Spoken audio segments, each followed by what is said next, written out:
In a world of twisted facts, alternative narratives, corrupted corporations, and hacked feeds, how can we decipher the difference between truth and fiction?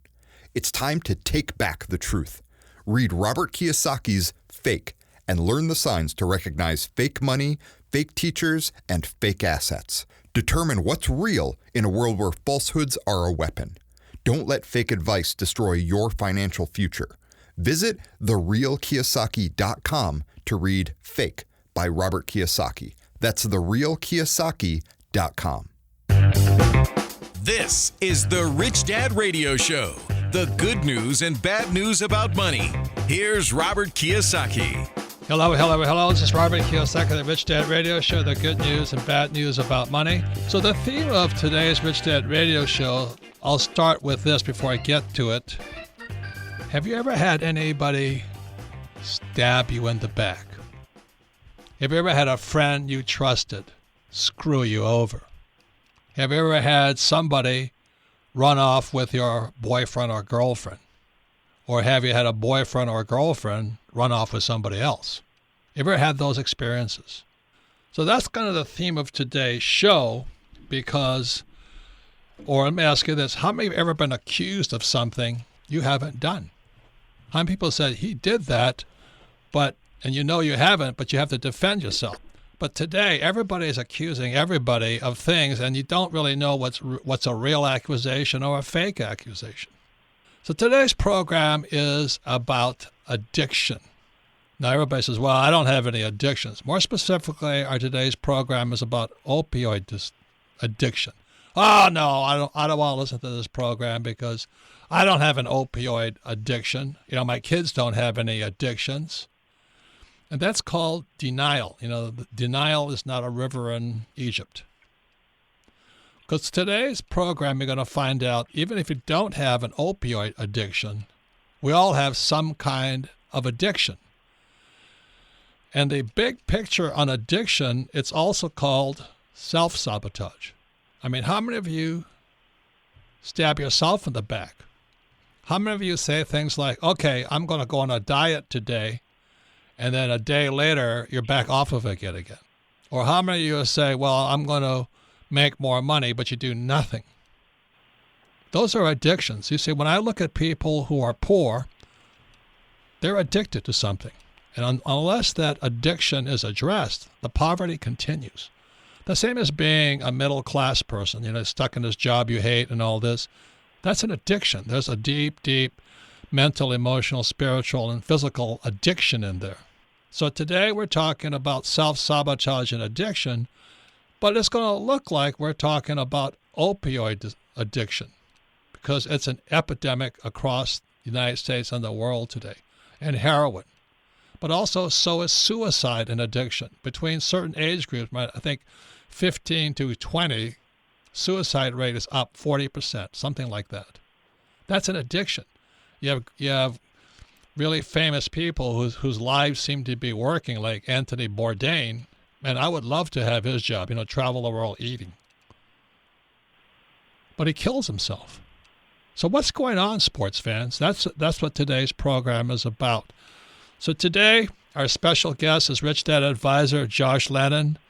I'm very proud of this guy. You know, he's going to talk about addiction because he runs Warriors Heart Treatment Center. It's a place where warriors like military, police, and firefighters, you know, people with, you know, very macho jobs come to face their addiction. What are they addicted to? And Josh is the author of Social Capitalist, Passion and Profits, an Entrepreneurial Journey. So a whole part about this, if you're addicted, like you're stuck in a job or you're tired of your friends screwing you over all the time, those are addictions. So Josh, welcome to the program. Thanks, Robert. Honored to be on the show again. Yeah, thank you. And let me ask you this. How did you get in, why did you form Warrior's Heart? And why did you write Social Capitalist as a Rich Dad Advisor book, Passion and Profits, an Entrepreneurial Journey? What gives you the right to write that book and be in this business of addiction? And that's a great question because I think it's important always to look at the why. Why do people do what they do? What's the underlying driver? And for me, I crawled into a rehab center myself in 2001. It was easier to drink and to drown my problems than it was to get treatment. So I did that for years. And once I finally said, enough is enough, I'm sick and tired of being sick and tired, my wife, she helped me, and let's find a treatment center. So I admitted him to a center, and that's when I really started that journey of trying to find out, why was I doing what I was doing? What specifically, really, give us a description of what life was like, because you were very successful in business and all this, yet you're addicted to alcohol. Is that correct? Yeah. So I ran nightclubs in Las Vegas. I was in my 20s. It was exciting. It was fun. I had a pocket full of cash. But inside my mind, I was miserable. I was depressed. I wondered why I had a decent wife. Why would she stay around me? I'm a loser. I'm this and that. So all of these negative thoughts were inside my head, and I didn't know why. So I drowned it with alcohol, and that worked for a while. But at a certain point, it stopped working, and all the pain was there no matter what I did. So the alcohol did not kill the pain? No, it did for a while, but then it stopped working. Just like many addictions, is that it's a distraction, but at a certain point, your tolerance level and your pain exceeds the amount that you're consuming. Correct. And we're talking about, today we're going to talk about opioid addiction, but as you pointed out, every single human being has an addiction. Is that correct? We're all addicted. We're right. addicted to our thoughts. We're addicted to our jobs. We're addicted to our social status, food. I mean, you name it. It's how the body is designed, really. That's self-sabotage, isn't it? It is, but a lot of times we don't recognize it as right. sabotage. We see it as a distraction or self-medicating behaviors. So once again, it's Robert Kiyosaki, the Rich Dad Radio Show. We like to take things head on, and don't sit there and say, well, I don't have an opioid addiction. We're all addicted. I call it self-sabotage. You don't need somebody stabbing you in the back. You're doing it yourself. You do it to yourself. Like I met this woman the other day, and she can't walk. And she used to be a marathoner, but she blew her knees out. Now she can't walk. And she's probably 45 years old. And she's almost crippled. So I said, why don't you go see this person for this, try stem cells. She says, I can't do it. It's too expensive. Yep. I went, what? I can't seek help. It's too expensive. I'm going, are you kidding me? And this problem with medical, people are trying to go to the hospitals. They can't afford it. Saying I can't afford it to me is an addiction. That's what keeps a person poor. I can't afford it. I don't have the time. You think I'm made of money? I'm just not as lucky as you. All right. So that's self-sabotage. And that's one of the primary problems of our opiate crisis and epidemic, is that it's much easier to get high than it is to get treatment. Correct. For the pain, yeah. And, Josh and I laugh about it all the time, but my addiction is Chinese food. And the trouble with my addiction to eating is I eat when I'm happy. I eat when I'm sad. I eat when I'm bored. I eat because I want to eat. And I just can't seem to stop eating. So as you once pointed out to me, alcohol is somewhat easier than food because you can go cold turkey on alcohol, but you can't go cold turkey on food. Is that correct? That's correct. And to shift that paradigm is when you're happy or you're sad or whenever that triggers the craving for Chinese food, it's harder to go work out. It's harder to go to get a massage, to listen to music, or to read a book, to shift those paradigms. We just fall back in our patterns, and that's what addiction is. It's a pattern that overrides our decisions.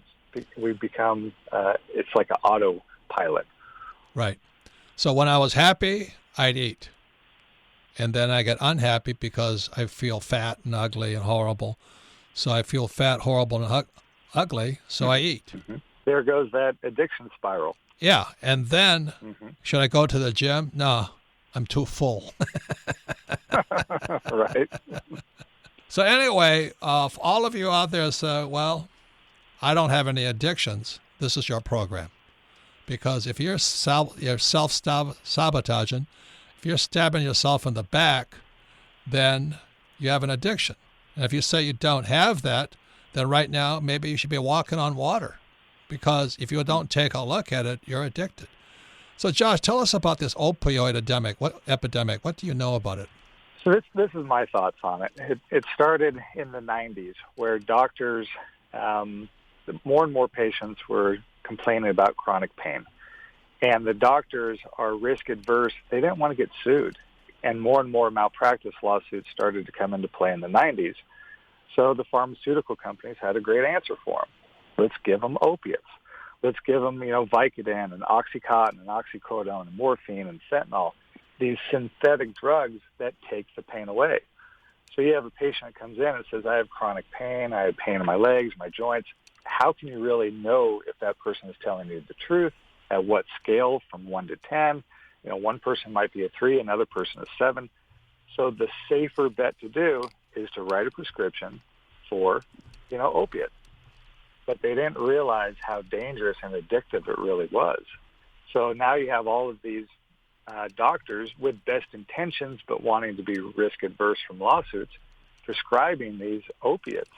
And it has become an epidemic where, 42,000 people a year now are dying of overdoses from it.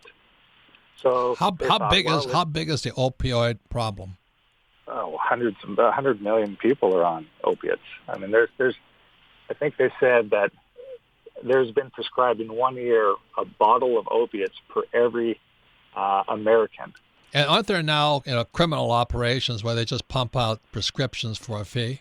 Well, yeah, some people go in and they'll doctor shop and they'll take those prescriptions, sell it on the street because it's more valuable on the street. Or if they get cut off from their opiates from the doctors, they'll go right to heroin or fentanyl. They'll go up for the street drugs because it's less expensive.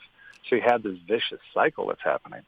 So what happens is since people can't afford or they can't get opioids, they fallback position, since they're already addicted now, they go to heroin because it's cheaper.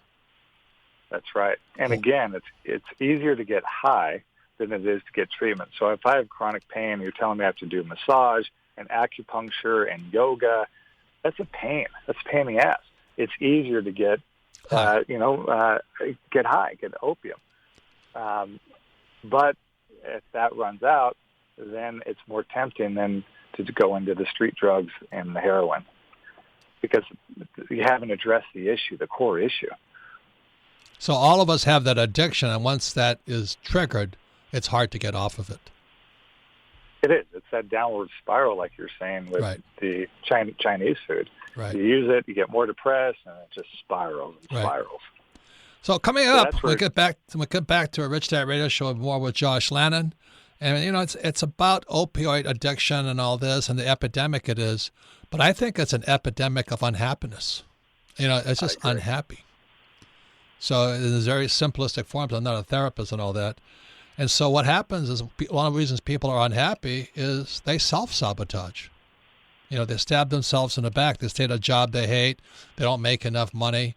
Instead of studying and taking classes, they go to Disneyland or watch pro football. Distraction is also an addiction.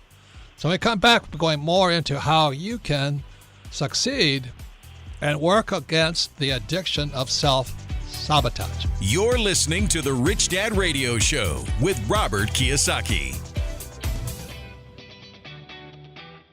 What is your number one expense in life? Your number one expense. It's taxes. And I've asked the question is, how come there's no financial education in school, but why isn't there education on taxes either? They tell you to save money, which is stupid. They tell you to invest in the stock market, which is stupid. But won't they teach you about taxes? So here we have Rich Dad Advisor Tom Wheelwright. We're talking about his revision for his book, Tax-Free Wealth. Welcome, Tom. Thanks, Robert. So what's the tax-free wealth about? What's different this time? It's a revised edition. Well, so what we did was this is the first major tax reform we've had in 30 years, 2017. Was 86 was the last one? 86 was the last one, back when I was in Washington, D.C. So many guys got wiped out because of that tax change. They did. It wiped out an entire industry, savings and loans. This new tax law is just as big, but in a very different way. It affects different industries. You know, the tax law is always a series of incentives. And the question is always which incentives and which ones apply to me. And so the key to revising tax-free wealth was, what changed so much in this new tax law that we can absolutely take advantage of?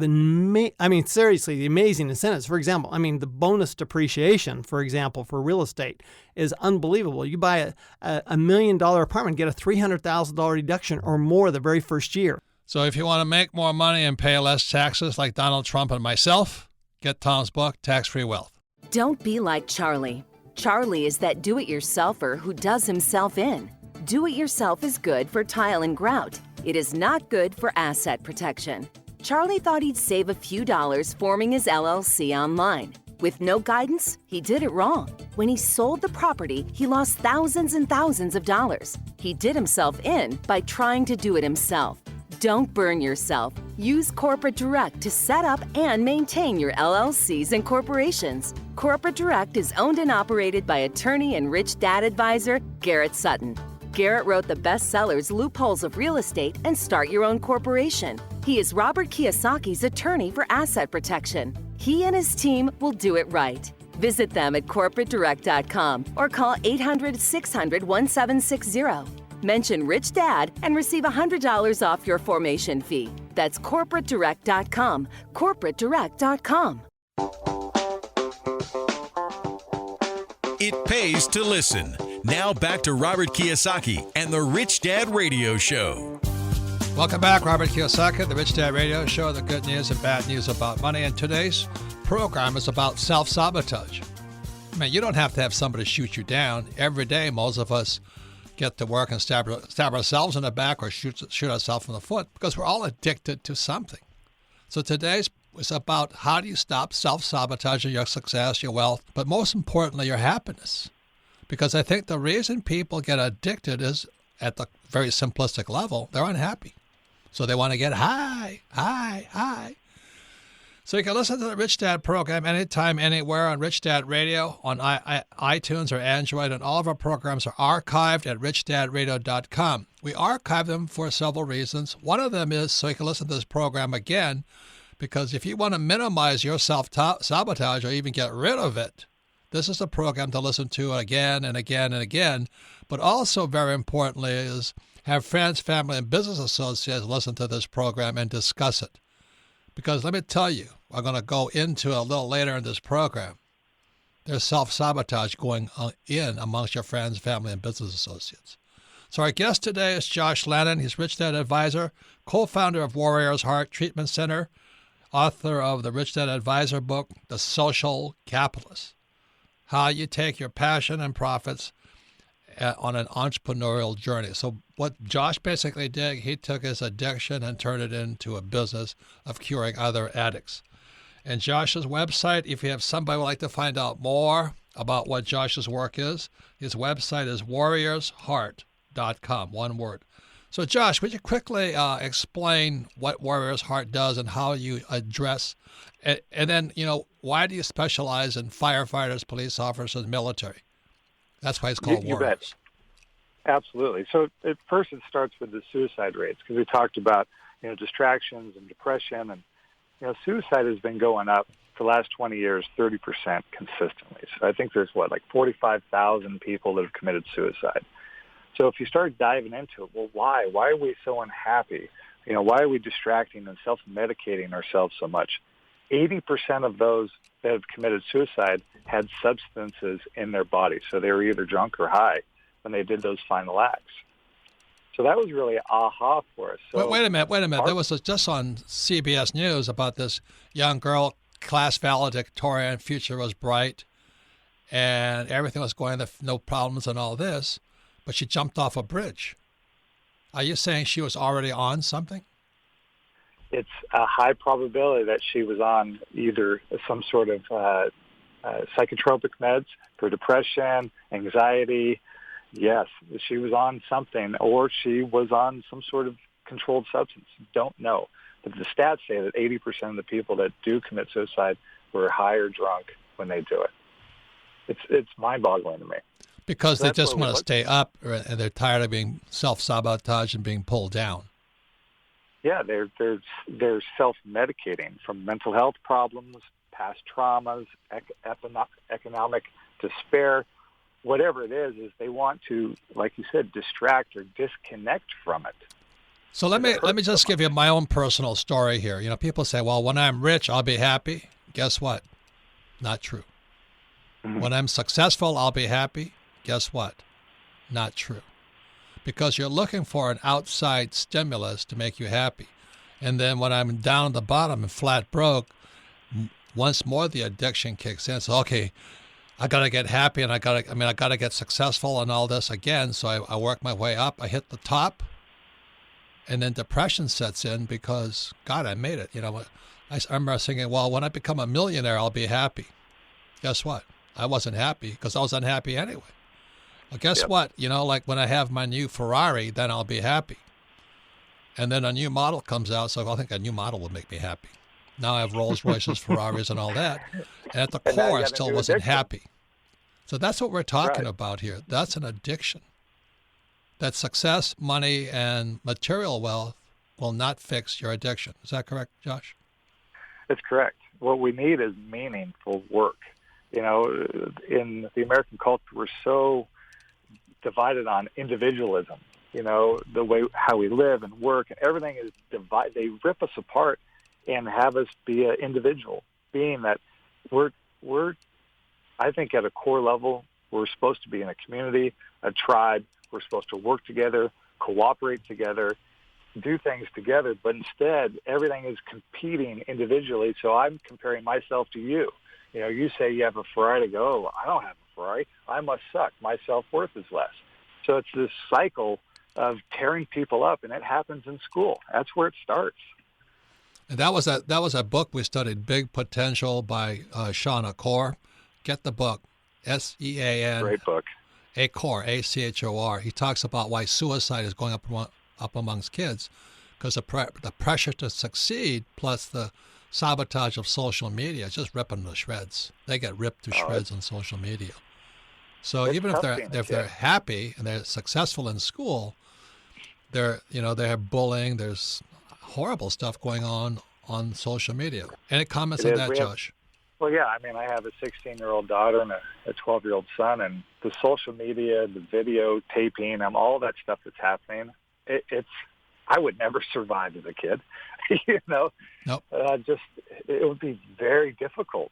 So anyway, what does Warrior's Heart do? Again, why did you focus on police officers, firefighters, and military? Yeah, so we looked at that where, you know, the suicide rate, 22 veterans a day commit suicide. And I think the current stat is 20 a day. So we looked at that and go, is it the chemical dependency? Are they drunk or high when they do the final act? Yes. So that's something that we know how to do. We know how to attack and go after the addiction. So we built a healing center that is just focused for the warrior class, for the active military, for the veterans, for the police officers, the firefighters, first responders. Because, again, it goes back to a tribe. Those type of people, they run towards problems. They have a natural protection. I want to protect people. That type of culture works together. So we wanted to bring that community together where people say, I understand what you're going through. This is what I went through. The traumas are the same or they're similar. So we created a peer culture where the healing then is really amplified because of what we do. Could you explain what your process is? So they check in. It's a ranch. It's out away from stimulus. Yeah, we're right outside San Antonio. We got a 543-acre ranch. It's a 60-bed facility, and they come in for a minimum of a 42-day. We call it a course. It's like a training course. The guys have never been trained how to live life on life's terms. So we take them away from the distractions, if you will, the self-medicating, And we start to create a new pattern, a new rhythm through our program schedules, individual counseling, group counseling. So they get into a new rhythm. So then that gives us an opportunity to go underneath the true root causes of addiction. What's driving it? Again, the mental health issues, the past trauma, the economic despair. What is the driver? So we're attacking it from two folds. We're creating a new pattern, and we're going after the root causes. And what else do you do? I mean, from medical detox, because primary we see addiction and prescription drug abuse. A lot of our warriors are banged up. They do have injuries. So we got to teach them new tools and how to overcome it instead of just going right to a pill. We have the inpatient program. We have outpatient. We have long-term sober living. So we have all of these step-down levels of care to meet them where they're at and bring them into an environment that honors them for who they are and addresses the core issues of the trauma, of the PTSD, post-traumatic stress, of the depression, of the anxiety. We got to attack that too. Otherwise, hey, if I just stop drinking, I still hurt. So I got to figure out what that is and to help resolve that the best I can. What are your thoughts on this medical marijuana shops opening up and all this? I mean, isn't that more addiction? You know, a lot of people say it's a gateway, and it is. I think alcohol is the biggest gateway drug. But I think with the marijuana shops, I think it's brilliant for the tax revenue. I think eventually we'll see legalized heroin, you know, like in other countries. I think, unfortunately, we're going there. So then it becomes people are going to get access to it, whether it's legal or illegal. So how do we educate them? And how do we create a culture in society where not everyone's so damn depressed and angry and uptight and, you know, it's just that vicious cycle. So what would you say to somebody listening right now? You know, let's say they have a friend or a family member who's a warrior type, but themselves, maybe they're not firefighters or police officers or medical, and they realize they have some form of addiction that they're battling in silence. What advice? And they're self-sabotaging themselves. I mean, they stay in abusive relationships. Yeah. You know, they work at jobs that don't make enough money. They personally cannot do what they need to do because their addiction is kicking them in the gut every single day. So what would you say to them? Well, first thing, I look at it from like what my wife did for me. She knew I was hurting. She knew I was in pain. But I would, you know, BS her. Oh, everything's okay. It wasn't. She knew it. I knew it. Because you were happy when you were drunk. Yeah, I mean, I wasn't angry or I was angry, but I wasn't violent to her or any of that stuff. But I was an ass, you know. Yeah. And it took her strength to say, Josh, either you go to rehab tonight or I'm going to divorce you. So I think that is one of the biggest things I could leave for the loved ones is you got to step in and make the call. Because otherwise, the person that's using there's a lot of shame, there's a lot of guilt. A lot of times it's, hey, my family would be better without me. If I just, you know, if I wasn't here, if I took my own life, I think that they would be better without me. Those thoughts are in their head. So you got to step in and say, you know what, we love you. This is what we're going to do. This is the plan. We're going to get you help. So that was your first step then? It was the first step. And did you have to go to detox and withdrawals and all that stuff and pain? Well, luckily I was a binge drinker, so I didn't have too much of the physical withdrawals, but it was, you know, I mourned my drug, my alcohol. It was like I was getting divorced from it, so I had to go through that process as well. You know, we're talking about family. I know a family, right? And all of them, the adults in the family are alcoholics. But you would never guess because, as you call them, they're functioning. And we're fine. You know, we just start drinking at 3. You know what I mean? And they're happy people. They're nice. I mean, you would never, ever guess. And then one son-in-law, and he was the happiest guy I ever met. You know, so he's talking to him. He says, I'm going to AA. And I went, why are you going to AA? He says, I start drinking in the morning. But he's the happiest, nicest, most charming guy and all this. So I'd never been to an AA meeting, so I went with him. So I said to the family, hey, you want to go with us? No, we don't have a problem. Yep. We don't have a problem. He has a problem, but we don't have a problem. So they don't start at 8, they start at 3. How much does that family affect them? Oh, my gosh. Your environment is huge because we learn by watching and observing, and our elders and our mentors, and what are they doing? Oh, the adults are drinking, so I must drink so I can fit in to this tribe or to this group. So family, our kids watch us, and it's not what we tell them, it's what we do, and they pick it up. But isn't that called like codependence, or I won't say anything, you won't say anything? Oh, absolutely. Codependent, that's where you hear the term, I will love them to death, because they're not going to step in and not going to say anything because they don't want that image to be tarnished, and it's better to suffer in silence, but it's not.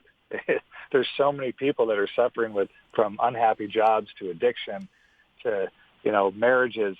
You gotta have that strength to step out of it, because that risk is better than staying in it for the rest of your life. Yep.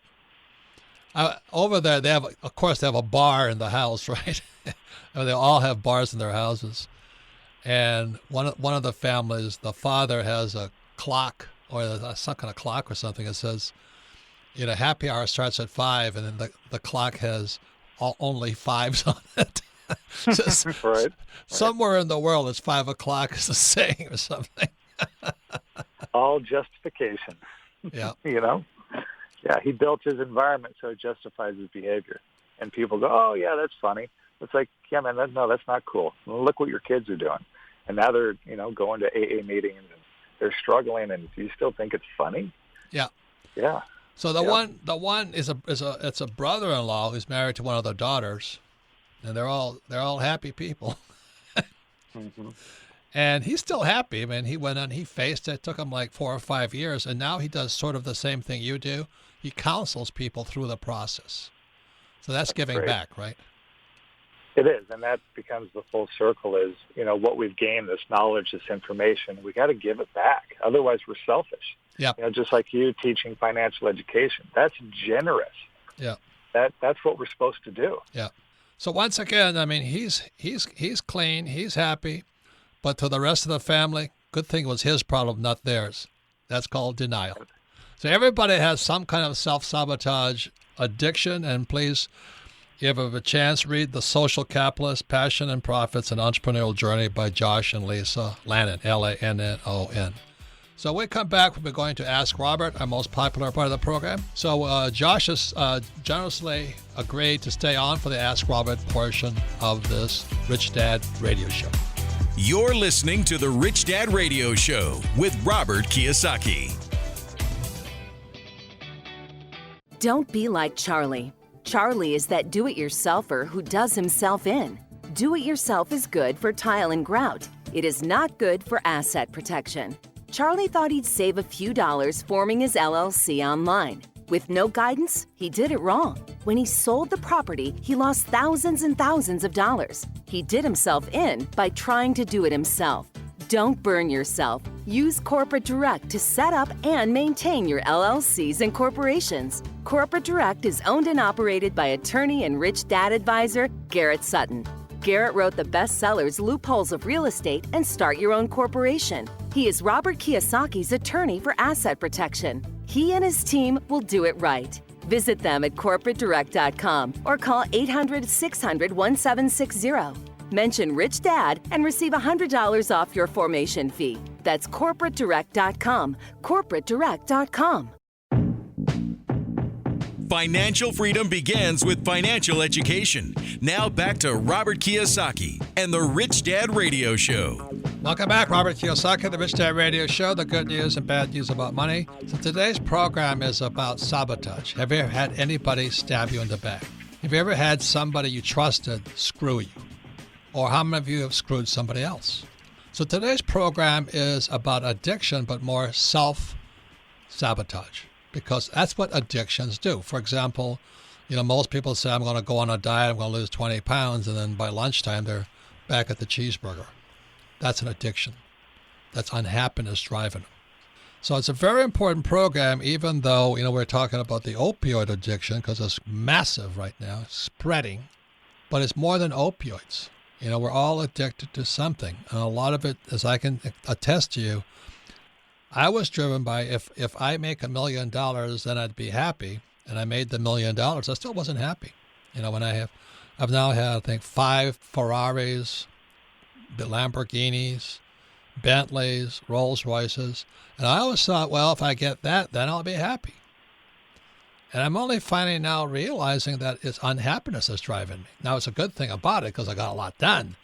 But the stress and the strain on my body and the mental anguish nearly killed me in the process. And there's a better way to do it. So our guest today is Josh Lannon. He's a Rich Dad Advisor, co-founder of Warriors Heart Treatment Center. He's author of The Social Capitalist, Passion and Profits, an Entrepreneurial Journey. Website is thewarriorsheart.com. Oh, I forgot to say, you can listen to this program again and again because everything's archived at richdadradio.com. And the reason we archive them is so you can listen to it again because it's a very important subject because we all have an addiction or many addictions. But most importantly, your friends, family, and especially business partners. Listen to it again because the best part's yet to come. This is the Ask Robert part of the program where you get to send your questions in. Submit your questions to richdadradio.com. So, Melissa, what's the first question? Our first question today, Robert, comes from Rosalind in San Marcos, Texas. Favorite book, Rich Dad, Poor Dad. She says, hi, Robert. How do you or have you addressed a business relationship with a partner that started out strong and then deteriorated? After 2 years of starting a successful company, my business partner and I are now disagreeing on practically everything. Our communication has broken down, and I don't know how to get it back on track. What's your advice? Well, I thank you for your forthrightness on all this. And it's a very important question because if you have relationships, you have problems. Because everybody has an addiction. Everybody else has a self-sabotage in them. And sometimes the way they self-sabotage is they stab their partners in the back or their husbands or wives or kids. So, Josh, anything you want to say about that? Yeah, absolutely, because you're right. Self-sabotage or sabotaging someone else with this relationship, with the partnership, it sounds like it was going well, and then something happened. Maybe it was something that they said or did, but something triggered, and they have a different relationship now. So one of the first things I would recommend is bringing in a coach or a counselor or someone to sit down from a mediator's point of view and to get, to get in between both of them and say, all right, where are you at, to see if you can resolve the upset. Because a lot of times it's not about the other person. It's about you. So what are you really upset about? What triggered it? Maybe it was a past relationship. It has nothing to do with your partner. So if you can get to those root causes, then you could actually heal it and be stronger from it. And I tell you what, Josh is speaking from experience. I'm speaking from experience. The lawsuits I've been in have been from ex-partners. We've made a lot of money together. We're all successful. Then the knives come out. So let me tell you a story from the Marine Corps because, as I always say, most people have no idea what it's like to be a warrior. You go to college and you learn to screw your classmates. It's called the bell curve. There's only one person can get an A and somebody has to get an F. That's academics. It's about stab your buddy in the back. There's no cooperation because cooperation is called cheating. Well, I went to military school, academy, very, very prestigious academy. Then I spent 5 years in the Marine Corps. So I'll just this quick story. So Marines have to operate together because we're operating in hostile environments. So they spent a lot of time getting us to work together. So I was in Okinawa, January 1972. We were staging. We're getting ready to go into Vietnam. And it was a major airfield at Fatima, Okinawa. It's a Marine Corps air station. It's still a massive station out there because of the war efforts. And we had a Major Tom Hughes, the greatest commanding officer I ever had. The guys loved him. And we were a gunship squadron. So there was Jolly Green Giant squadrons. There was F-4 pilots, there were A-4 pilots, fighter pilots, attack pilots, 46 pilots. And there was us, the little gunship squadron. We were living out in the corner of the airfield in wooden boxes. We got no respect. We had 8 Huey gunships, but only 10 pilots. You see, it takes at least 2 pilots to fly an aircraft. And we should normally have, for eight helicopters, we need about 24 pilots, Huey gunship pilots. And the problem was why were there no gunship pilots? Because we had the shortest life expectancy of all pilots. Our life expectancy was 30 days. And that's why we had a thing called the FNG, the FNU guy. Nobody wanted to fly with the FNG because he didn't want to get to know him because he was going to die in 30 days. And they were so desperate for gunship pilots, they were even converting F-4 Phantom fighter pilots to helicopter pilots, gunship pilots. So this Major Hughes, the greatest guy, we had a little meeting. We had our 8 to 12 little pilots. And we're doing our best because some guys have to stay behind. The rest of us are going into Vietnam. So Major Hughes is telling us, he's like our teacher. We love this guy. He used to be Colonel Hughes, but now he's Major Hughes, just going backwards. And the reason for that, he was a true raw Marine at the core. Raw. He drank and he fought and he loved him. He was like a John Wayne, you know. The boys loved him. So he would talk to us, and we're all young guys. Most of us were under 25, 26. And he says to us, he taught the story of Jesus and Judas. And he said to all of us, he says, there is a Judas amongst all of us. One of you is a Judas. And if you know the story from the Bible, it was Judas who betrayed Jesus, and Judas was one of the disciples. So as the story from the Bible goes, all the other disciples said, is it me? Is it I? Is it me? Am I Judas? Am I Judas? Am I the guy that's going to betray you? So Major Hughes had us do the same thing. We had to look around the 8 or 9 other pilots that were remaining. The last guy's alive. And I was a new guy. I was one of the FNGs. And are you the Judas? Are you the Judas? It was horrible. We had to look at our very close friends, fellow Marines. We had all come through flight school, 3 years of flight school together. Who was the Judas? And it was horrible to suspect your friends of screwing you, just like in business. So finally, Major Hughes laughed and he says, so somebody said, how do you know there's a Judas amongst us? You know what his answer was? He says, because there's a Judas in all of us. Don't you ever forget that. That we are the most nasty and vicious human beings, the most untrusty SOBs going. And that's the problem with going to school, because we're taught that it's okay to screw your classmates, screw your friends and all this. It's not okay in the Marine Corps. So there's a Judas amongst us because there's a Judas in all of us. It made us very aware of our vulnerabilities. What do you think, Josh? I think that's great. Yeah. The story it's accurate. It really is. Yeah. Most people think they're good people, but there's a effing Judas in every one of us. Like I even talk to the advisors, say we're all going to meditate. As Josh, there's some advisors who turn to Judas pretty quickly. I'm not going to meditate. Screw you. Yeah, I'll say I'm going to do it, but I'm not going to do it. Right? Right. So I think one of the first steps to recognize there's a Judas in all of us. There's a part that will F our friends, but we'll also F ourselves. Like, okay, I'm going to diet, and then I pass the Chinese buffet, and it's all over with. That makes sense? Well, it does. That's where meditation's so great, is because you get to confront the Judas within you.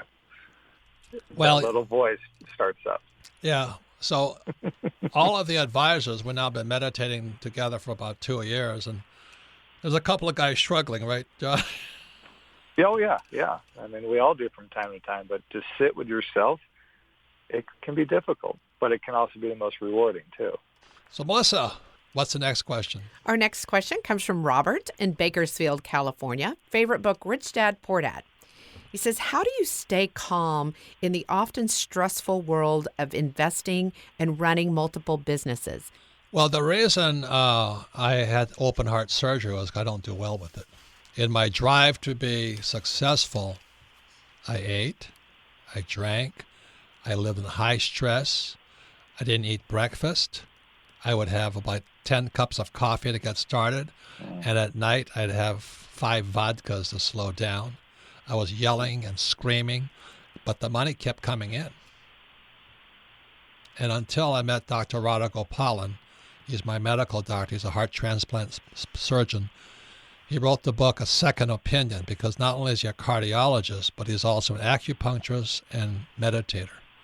So Dr. Gopalan advises the Rich Dad Advisors, the 10 of us, how to meditate, how to stay in touch with God, how to suppress the Judas in us. Because if not, I'd be dead today. Any comments on that, Josh? That's good. No, it's good because you're so true. Especially when the money's coming in, you think, well, it must be working, but we're killing ourselves to achieve it.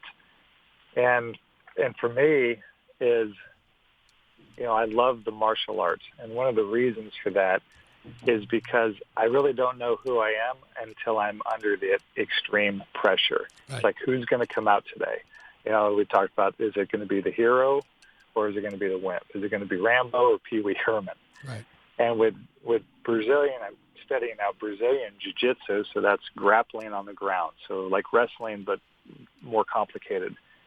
And when I have a 250-pound man smashing me on the ground and I feel like I can't get out, I want to give up, this sucks, I can't breathe, that's when I find that, okay, here's your moment.